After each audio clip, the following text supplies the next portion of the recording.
So by default, password is 123456.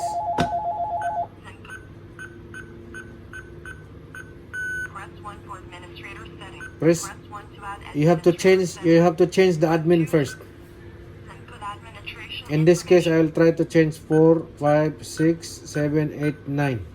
Please input again. 4, 5, 6, 7, 8, 9.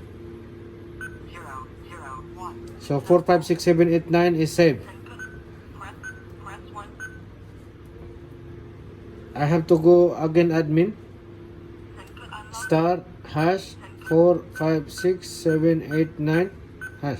Press 1 for administrator settings. So go for administrator Press 1 to add administrator settings. Press 2 to delete administrator. and 3. Press 3 networking. 3 networking. Press 1 on connection. So Press 2 intelligent. intelligent, choose number 2. Okay, so open your Tuya Smart. It should be connected to your Wi-Fi. Your phone should be connected to your Wi-Fi. Just click add, video security, and then lock Wi-Fi. Your Wi-Fi name and your Wi-Fi password, click next. When it's blinking, click this one, next. So it will add automatically to your phone. Just wait for the process, it should add.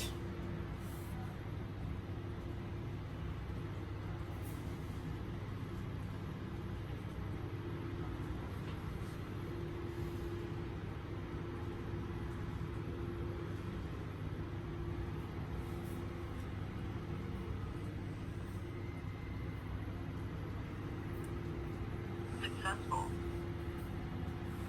So it's added. Once added, click done. Then you can enter temporary passwords from here. You can give to your customer temporary password. It's okay, sir. Just follow this. 9 hash. Requesting remote unlocking. So from here, you can open remotely.